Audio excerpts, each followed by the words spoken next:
Teknologi kecerdasan buatan yang dikenal sebagai Refusion mampu menghasilkan musik berdasarkan deskripsi teks yang diberikan. Artificial Intelligence di dunia militer dan persenjataan memicu pertanyaan. Amazon Web Service, Meta, Microsoft, dan TomTom bersatu untuk menantang dominasi Google. Halo Teknolovers, kembali lagi dengan Saintek, yang akan membawakan update terbaru tentang dunia startup dan teknologi. Selain 3 berita sebelumnya, masih ada berita penting lainnya. Cek kolom deskripsi untuk lebih lengkapnya.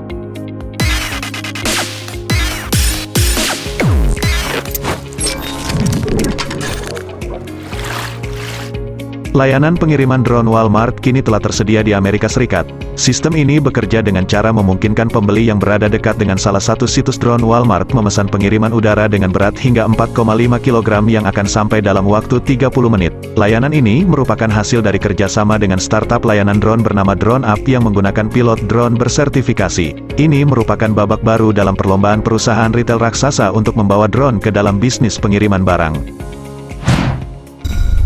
Sekelompok tim peneliti dari Universitas Oldenburg, ETH Zurich, dan Nanyang Technological University berhasil mengembangkan metode 3D printing untuk benda logam. Menurut tim, metode ini dapat digunakan untuk membuat objek dari tembaga dengan diameter hanya 25 nanometer, atau setara dengan 195 atom tembaga. Tujuan penelitian ini adalah untuk mengembangkan dan menerapkan teknik 3D printing skala nano untuk membuat bahan aktif untuk baterai. Selain itu, metode ini juga memiliki potensi untuk menghasilkan logam yang dapat mengendalikan reaksi kimia secara lebih terarah.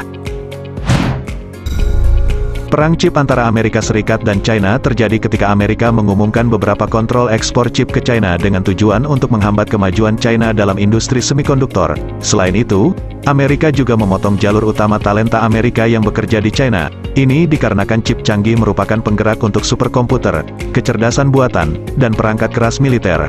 Amerika mengatakan bahwa penggunaan teknologi China menimbulkan ancaman bagi keamanan nasional mereka, sementara China menyebut kontrol ini sebagai bentuk terorisme teknologi.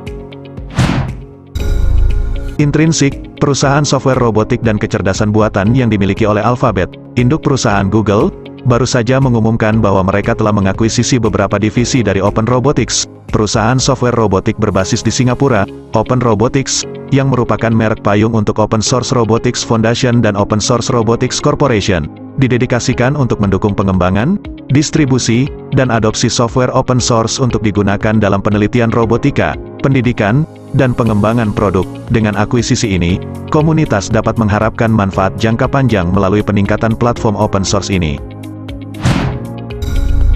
Meskipun beberapa pembuat film di masa lalu telah mencoba menggunakan Decentralized Autonomous Organization (DAO) sebagai cara untuk meningkatkan keterlibatan komunitas dalam proyek sinematik, industri film masih tertinggal dibandingkan dengan sektor lain seperti olahraga dan musik dalam mengadopsi inovasi dan teknologi Web3. Namun, nama-nama hiburan besar seperti Disney mulai mengejar, baru-baru ini menyewa konsultan Web3 dan membawa jaringan blockchain Polygon ke program akselerator mereka. Salah satu kemungkinan alasan industri film lambat dalam mengadopsi Web3 mungkin adalah karena kekhawatiran terkait hak kekayaan intelektual, yang merupakan aset yang sangat berharga bagi perusahaan-perusahaan ini. Hukum yang kompleks mengenai hak kekayaan intelektual dapat membuat pihak-pihak ragu untuk memberati teknologi baru. Sebuah tim peneliti di China telah mengembangkan alat yang mampu memisahkan air laut asin menjadi hidrogen dengan cara yang lebih efisien daripada metode sebelumnya. Alat elektroliser air laut yang berbasis membran ini membantu menghindari masalah reaksi samping dan korosi yang sering terjadi pada proses produksi hidrogen dari air laut. Tim peneliti yang dipimpin oleh Zhongping Zhao, seorang profesor teknik kimia di Universitas Teknologi Nanjing, China, telah menerbitkan studi mereka di jurnal Nature dan mengklaim bahwa perangkat mereka telah berjalan selama lebih dari 3.200 jam dalam kondisi aplikasi praktis tanpa kegagalan. Selain itu, para peneliti juga percaya bahwa perangkat ini juga dapat memulihkan litium dari air laut. Aplikasi lebih lanjut dari perangkat ini meliputi aktivitas seperti membersihkan air tawar industri. HoloLens 2, sekarang memiliki integrasi penuh Microsoft Teams. Bergabung dalam panggilan Teams atau melihat layar hologram bersama selama rapat bukan lagi hal yang memusingkan bagi pengguna HoloLens 2. Anda juga dapat dengan mudah mengakses bahan yang dibagikan sebagai hologram dan menggunakan obrolan teks selama panggilan Teams. Pengguna Teams di desktop atau seluler pun akan merasakan sensasi unik saat melihat video HoloLens 2 dari sudut pandang orang yang memakai headset, seolah-olah GoPro sedang merekam dunia luar di helm. Microsoft tidak hanya berhenti sampai di sini. karena mereka juga berencana untuk terus meningkatkan tampilan, pelacakan, sensor, dan masa pakai HoloLens di masa depan.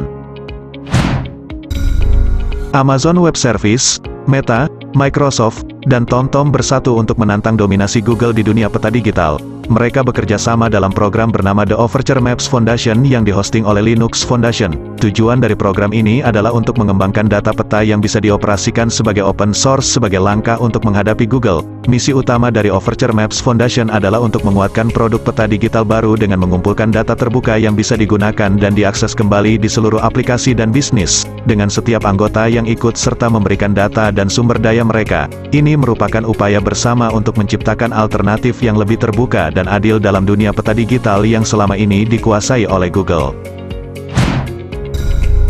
Artificial Intelligence di dunia militer dan persenjataan memicu pertanyaan.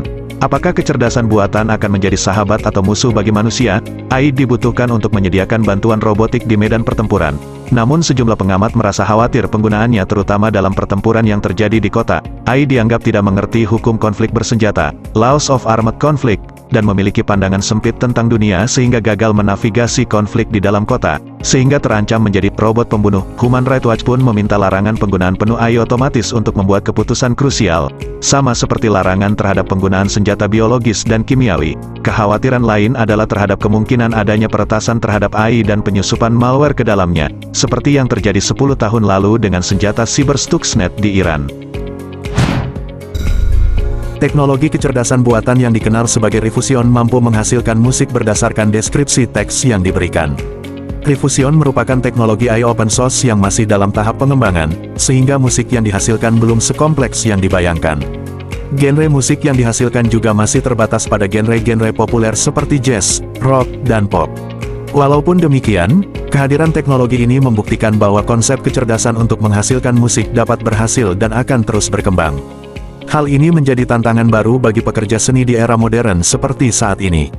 Ikuti terus berita tentang teknologi, karena perkembangan dan disrupsi selalu cepat terjadi. Jangan lupa dukung kami dengan subscribe, like, komen, dan share ya. Sampai jumpa.